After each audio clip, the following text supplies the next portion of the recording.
கோவை தெற்கு சட்டப்பேரவை தொகுதி முழுவதும் தேர்தலுக்கு முன்பாக கலவரத்தை நடத்த அதிமுக மற்றும் பிஜேபி கட்சியை சார்ந்தவர்கள் திட்டமிட்டுள்ளதாக தெரிய வருகிறது என திமுக வழக்கறிஞர்கள் அணி மாவட்ட ஆட்சியரிடம் மனு. இப்போது நடைபெற்று கொண்டிருக்கின்ற தமிழ்நாடு சட்டப்பேரவை தேர்தலில் கோவை தெற்கு தொகுதியில் மாண்புமிகு முன்னாள் அமைச்சர் திரு வி. செந்தில் பாலாஜி அவர்கள் போட்டியிடுவது அனைவரும் அறிந்ததே. ஒவ்வொரு நாளும் ஒவ்வொரு செய்திகள் தொகுதியை பற்றி வந்து கொண்டிருக்கின்றன. அந்த வகையில் செந்தில் பாலாஜி அவர்கள் தொகுதிக்குள் நல்ல வரவேற்பையும் செல்வாக்கையும் பெற்று வெற்றி முகத்தோடு பிரச்சாரத்தை மேற்கொண்டு வருகிறார். அமைதியான முறையிலும் சட்டத்தை கடைபிடித்தும் ஒரு நல்ல அமைதியான தேர்தல் நடக்க வேண்டும் என்ற ஒரு நோக்கத்தோடும் பிரச்சாரத்தை மேற்கொண்டு வருகிறார்.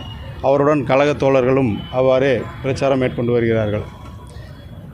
இதை பொறுக்காத எதிர்க்கட்சியினர், குறிப்பாக அதிமுக மற்றும் பாஜகவை சேர்ந்தவர்கள் காழ்ப்புணர்ச்சியோடு அவதூறுகளை பரப்பி திரு செந்தில் பாலாஜி அவர்கள் மீது ஒரு வெறுப்புணர்வை ஏற்படுத்தும் வண்ணமாக சில அறிக்கைகளையும் பொய்யான குற்றச்சாட்டுகளையும் அதிகாரிகளிடத்திலே கொடுத்து வருவது வாடிக்கையாக கொண்டுள்ளார்கள். அதற்கு காரணம் அவர்களுக்கு ஏற்பட்டிருக்கக்கூடிய தோல்வி பயம்தான். அந்த பொய் புகார்களையும் தாண்டி கழகத்தினரை தாக்கும் அளவுக்கு துணிந்திருக்கிறார்கள். நேற்றைய தினம் எங்கள் கழக தோழர்களை கூட கண்மூடித்தனமாக குழுவாக சென்று தாக்கியிருக்கிறார்கள். அது குறித்து நாங்கள் புகாரும் காவல் நிலையத்தில் கொடுத்திருக்கிறோம். எங்களுடைய கோரிக்கை மாவட்ட ஆட்சியரிடம், மாவட்ட தேர்தல் அதிகாரிடம் இன்று கொடுத்திருக்கிறோம்.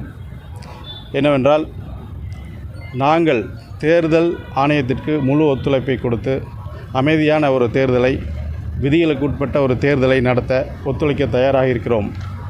எனவே எங்களுக்கு அமைதியான ஒரு தேர்தலை நடத்த வேண்டும் என்ற கோரிக்கையை கொடுத்திருக்கிறோம். ஏனென்றால், இந்த தேர்தலை தள்ளி போடவோ அல்லது ரத்து செய்யவோ வேண்டும் என்ற ஒரு உள்நோக்கத்தோடு எதிர்க்கட்சியினர் பொய்யான புகார்களையும் அதிகார துஷ்பிரயோகங்களையும் செய்து மக்களை பயமுறுத்தி அச்சுறுத்தி தேர்தலை ரத்து செய்யும் அளவுக்கு திட்டங்களை தீட்டி செயல்படுத்துவதாக எங்களுக்கு தகவல் கிடைத்திருக்கிறது.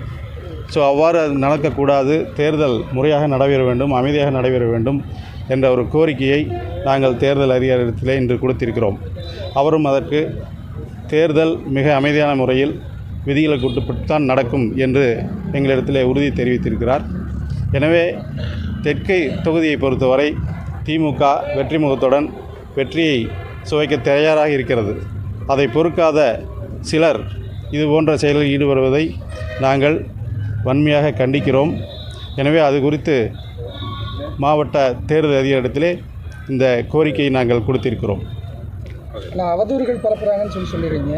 பட் அவங்க ஏற்கனவே பட்டி அமைச்சதாகவும் நேற்று இரவு பணப்பட்டுவாடா பண்ணுறதாகவும் வீடியோவோட புகார் கொடுத்துருக்காங்க. இல்லை, அது பொய்யான தகவலுங்க. அதாவது நாங்கள் பணப்பட்டுவாடெல்லாம் எதுவும் செய்யலை. நாங்கள் பிரச்சாரம் தான் செய்கிறோம். இன்னும் சொல்லப்போனால் பணத்தை அவங்களே கையில் வச்சு யாரோ கொடுத்த மாதிரி ஒரு ஜோடனை தான் செய்திருக்காங்களே தவிர நாங்கள் யாரும் பணப்பட்டுவாடா பண்ணலை. பட் ஆனால் கரூர் ஆட்களை பிடிச்சிருக்கிறோம். 1.5 லட்சம் ரூபா வரைக்கும் மதிப்புள்ள பணங்கள் பறிமுதல் செய்யப்பட்டிருக்கு. இது சம்மந்தமாக சிஎஸ்ஆர் போட்டிருக்காங்கிற எல்லா ஆதாரத்தையும் காட்டுறாங்களே அவங்க. இல்லைங்க, அதாவது ஜனநாயக நாட்டில் இந்திய தேர்தல் சட்டங்களின்படி ஒருவர் எந்த தொகுதியிலும் வேண்டாலும் போட்டியிடலாம். ஒரு குடிமகன் எந்த ஊருக்கும் செல்லலாம், எந்த தொழிலும் செய்யலாம் என்ற ஒரு அடிப்படை உள்ளது. அப்படி இருக்கும்பொழுது இதுதான், இந்த மாதிரி தான் அவங்க ஒரு வெறுப்புணர்வை ஏற்படுத்துகிற மாதிரி கரூர் அப்படின்னு பிரித்து பார்க்குறாங்க. கரூர் இந்தியாவில் தானே இருக்குது, சட்டத்துக்கு உட்பட்டு தானே வர்றாங்க. அதை ஏன் கரூர்னு சொல்லணும்? இது மாதிரியான அவதூறத்தை நாங்கள் அவதூறுன்னு சொல்லி புகாராக சொல்கிறோம். பிரச்சாரம் பண்ணுறாங்கன்னு சொல்கிறீங்க. பட் ஆனால் அவங்க பிடிச்சதெல்லாம் 11 மணி 12 மணிக்கு தான் அந்த இதெல்லாம் நடக்குது. பிரச்சாரங்கிறது 10 மணிக்குள்ளே முடிஞ்சாகணும்ல? இல்லை, பிரச்சாரம் நாங்கள் பண்ணலையே, 10 மணிக்குள்ளே தான் நாங்கள் பண்ணுறோம். அது அவங்க பிடிச்சாங்கன்னா அது பிரச்சாரங்கள் செய்யும்போதெல்லாம் பிடிச்சாங்களான்னு எங்களுக்கு தெரியாது. பிரச்சாரங்கள் 10 மணி வரைக்கும் தான் அனுமதி இருக்குது. அதுக்குள்ளே தான் நாங்கள் உட்பட்டு செய்ய போகிறோம். நன்றி.